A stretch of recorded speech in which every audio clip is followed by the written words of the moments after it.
Hello again and welcome to another Warhammer 40K Imperial Guard tactics video.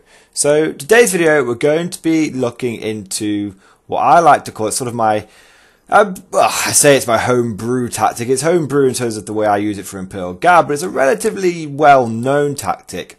And it is what I like to call the two-wave tactic. Some people like to call it the distraction Carnifex. It doesn't... I've sort of taken the distraction Carnifex idea and adapted it for the Imperial Guard.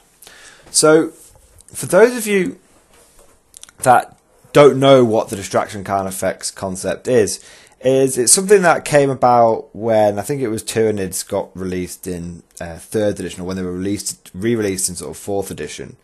And essentially, what people used to do is take very cheap Carnifexes, which even a bare bones Carnifex back then was still an incredible threat to deal with, and they would throw it straight at the enemy, not care about whether it's sort of not really caring whether it lived or died, but it was such a big distraction that you had to deal with it, because if you didn't deal with it, it was going to do a hell of a lot of damage to you. Some lists would be entirely made up of things like Carnifexes, and they were called Nidzilla lists. And basically, the concept was that these bugs are just these big old bugs are going to come towards you, and they're going to smash you up. Now, Tyranids are the ones that have sort of coined the sort of phrase, but I think that it's a pretty standard tactic, this, but one that a lot of people might not be used to using, and one that I haven't really talked about on my channel before. You see, my normal tactics in this channel are, take large amounts of infantry, large amounts of tanks, and just grind your way forward. Just absolutely grind your way forward, and that kind of does work, but it's not really a distraction Carnifex. It's not really a two-wave strategy. How I would execute it with Imperial Guard is you want to take something that you can get into your opponent's face and do a lot of damage with it, and we're talking a huge amount of damage with it. And because we're Imperial Guard and we're shooting, he has to deal with it because it's going to keep hurting him. And by the time you want it to be a big enough threat that he can't just sweep it away with some firepower. You want it to be a big enough threat that he will have to dedicate either a turn or 2 turns of firepower, or just in general firepower combat, to clear out your distraction. By that time, the rest of your army has either been absolutely blasting away, doing horrendous long range damage, or have moved into position where now you're sat on all the objectives, or you're in sort of rapid fire range. Now, fortunately, the Imperial Guard have a really easy way of implementing this tactic. You have Militarum Tempestus Scions. They're an absolutely fantastic unit. They're relatively durable with that 4+ save. You drop into cover, that becomes a 3+. You use take cover on a squad, and the stratagem, you can get a 2+ save Scion squad in cover, which is nice. But generally, what you want is how you want to implement this tactic is you want to take a detachment of Scions, around 500 points, 500, 600 points in a 2,000 point game. And you just want to load it up with as many Scions as you can get your hands on. Like I said, probably a battalion. And you want it to have, you just want to have lots of plasma. Plasma, I know you're paying a lot on your Scions, but the point is they have to be a credible threat. If you drop them in with things like grenade launchers, and even, I'm sorry to say it, but like volley guns, they don't really have the punch that will make your opponent go, oh, well, yeah, that's a big, I have to deal with that. He'll go, oh, it's a bunch of grenade launchers, I don't really give a shit. So, you want to take something like 30 to 40 Scions, in whatever format you want. But you want about 40 Scions. And what these guys are going to do is they are going to drop down and just do an horrendous alpha strike on your opponent. Okay? and you want to hem him in his deployment zone if possible. Not always possible. You know, a lot of armies will be able to fight out of that, but you want to absolutely just drop in and clear a landing zone. You don't have to drop in 9 inches away. You can drop in, because everyone will be rocking plasma and you won't be able to get into rapid fire range anyway. Feel free to drop in, I would say, 12 inches away. If you drop, I mean rapid fire range with your hotshot lasguns. If you drop in about 11 or 12 inches away, it means that you are in rapid fire range, but it gives you a bit of flexibility on being able to drop into cover, for example. Because the great thing about Scions is they are a deep striking unit that shoots. The majority of deep striking units that you find, they tend to deep strike so they can then charge the enemy in the subsequent assault phase, or charge and fight phase. But with Scions, we don't have to do that. We can drop into little bits of cover all over the place and do plenty of shooting at a 12-inch range. The reason you want to get into half range is twofold. One, you want to be able to double shot those plasma guns, and two, you want to be able to activate the Militarum Tempestus regimental doctrine, which is stormtroopers, which means if you're within half range and you roll a 6 to hit, you get to fire another shot. Really, really important. That's why you want to take them in their own sort of 500, 600 point detachment. Okay, so you've got the general principle. These Scions are going to drop in and they're going to cause mayhem. They want to do a lot of damage, but even if they don't do a huge amount of damage, they want to be in your opponent's face and he has to clear them out. Has to clear them out. That's the key. Don't drop them in amongst your own unit just to buff the firing line. That's not what this tactic's for. That's a valid tactic in some circumstances, you know, bolster the line where it's needed. But in this case, we're going on the offensive, aggressive, taking the fight to the enemy. And you want your first wave to be the Scions in. The ODST troopers, if you're a Halo fan. You want those guys going in first. Now, that's the first wave. The second wave, and now the Scions will probably get cleared out in a turn. Maybe 2 turns. If you take enough of them and you deploy them in enough cover and you make yourself enough of a nuisance, you'll probably be able to get 2 turns out of them before they're all dead. Which is fine. That's more than fine. Your second wave wants to be made up of 2 key parts. Your Scions were just drop and die, you know, hell jumpers. Your second wave wants to be a combination of objective secured and good firepower. Now, to that end, I would recommend you taking a mixture of infantry squads and some heavy hitters, be it artillery or Lehman Russes. Now, I kind of favour Lehman Russes in this situation, and I kind of favour them in a spearhead detachment. Okay, if possible, because you could take a spearhead detachment with your Lehman Russes, and then you could take another battalion with your infantry squads. And the reason behind this is you want to have lots of objectives secure, because Lehman Russes in a spearhead detachment become OBSEC, and it'd be quite difficult to shift a Lehman Russ off the battlefield or off an objective, especially if your opponents have to spend 2 turns clearing out these Scions, which have done some serious damage to him. Now, the point of this second wave is it moves up the table. Yes, even your Lehman Russes, they don't have to, but you've taken that OBSEC, so you either want to use them to hold your home objectives or push them up to take enemy objectives. Let's assume you're leaving them behind to do damage. A lot of people will use their Lehman Russes for that reason, to be mobile to be sort of static bunkers of firepower. Now but you could move them up. Now, your second wave is going to be lots of infantry pressing forward. I'm probably talking, if you've taken 40 Scions, you want to reach that sweet spot of about 150 infantry. You probably want to take about 100 infantry if you can. If you can. You know, I'd make it a mixture of infantry squads and veterans, for example. Maybe even if you're Valhallan, throw some conscripts in there and take Petrov's Mark 45. And you can play around with the detachments how you want. Maybe you'll spend 600 points, 500 points on your Militarum Tempestus, and then you spend 1,500 points on a brigade, and that allows you to take 12 infantry squads. Whatever you want to do, make sure that you're throwing down about 90 to 100 additional bodies. Okay? 90 to 110 additional bodies. And what you're going to do is you're just going to move these guys up the board, and the first turn or two you'll be firing at long range, so your firepower is going to be a little weaker. It's going to be long range firepower. You're not going to be in rapid fire range.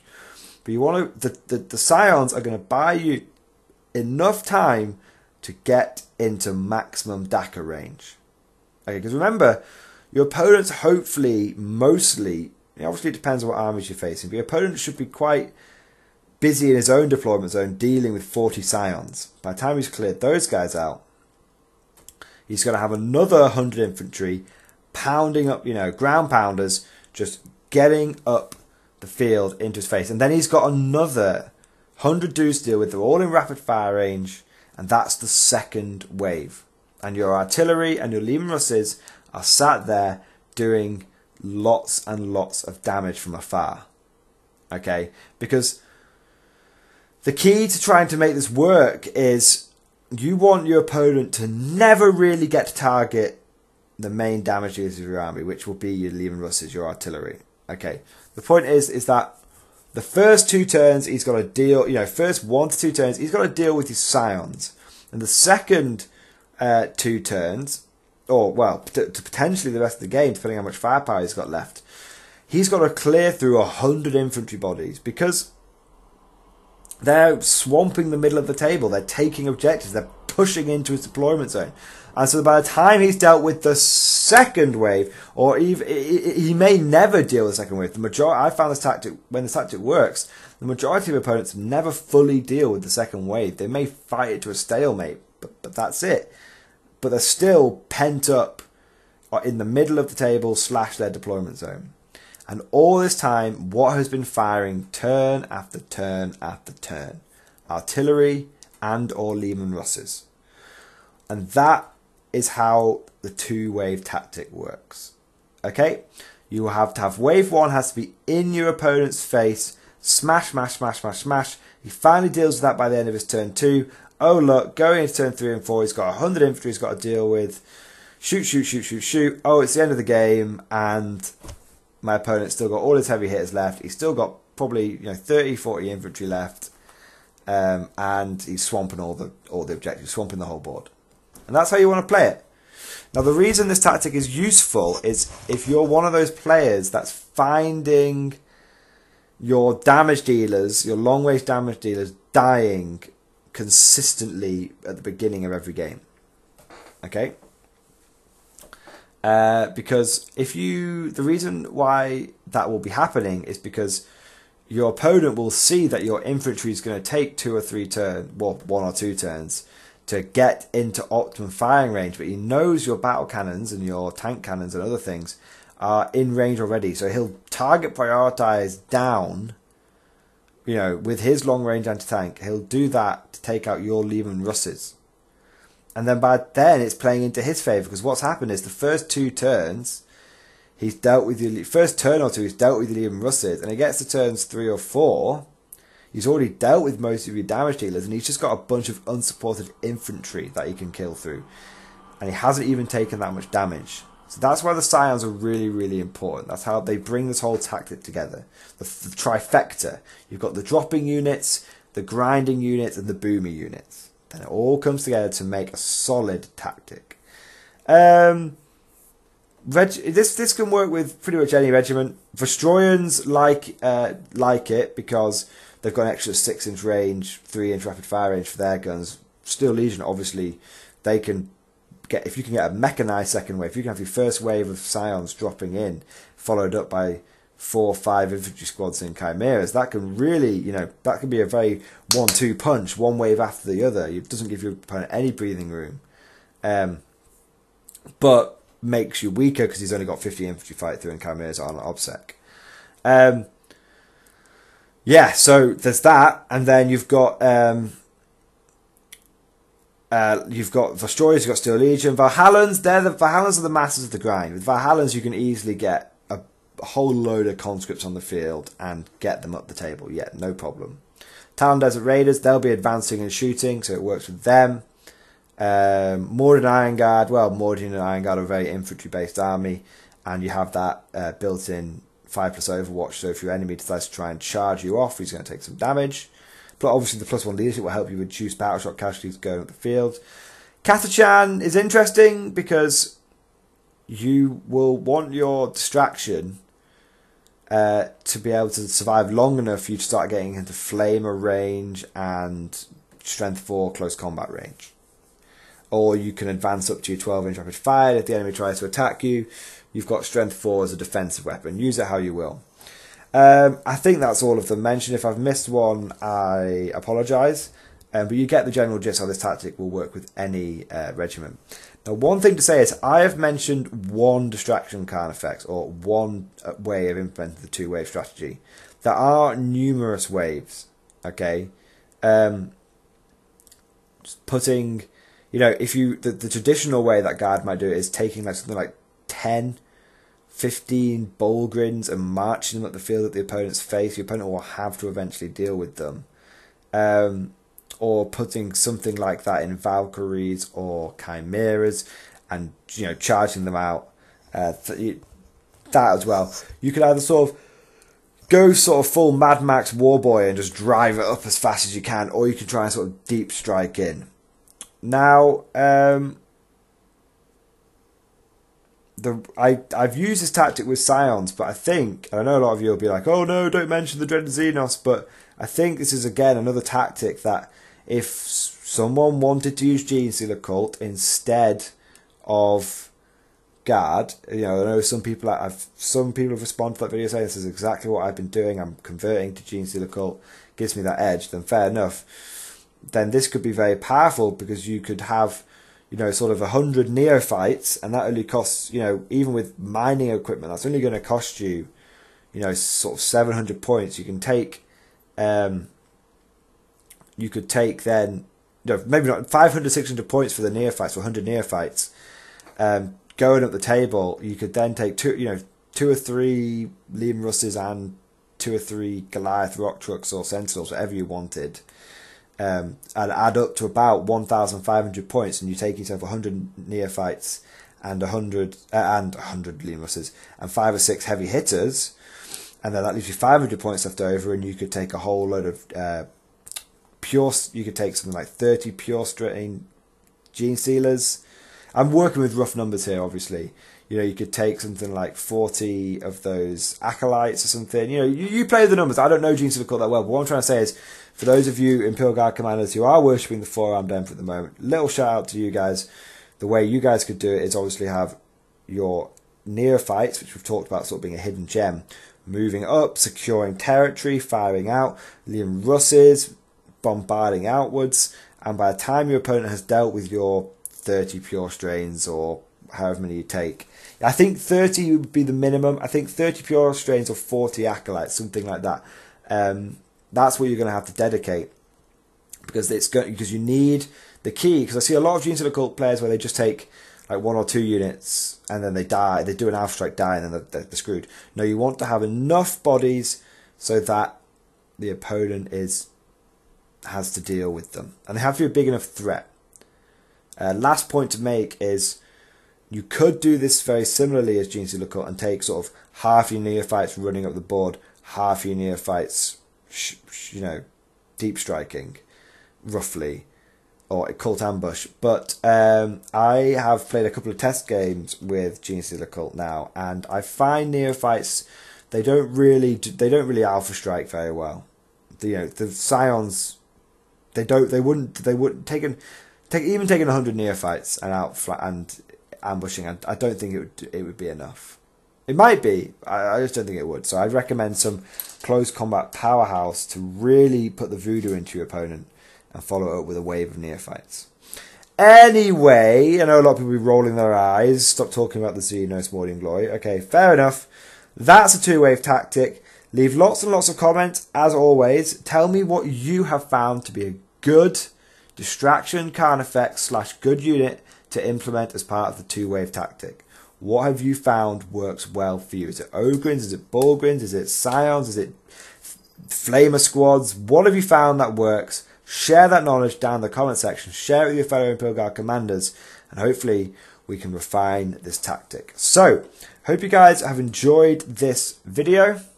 Thank you very much, and I'll see you guys next time.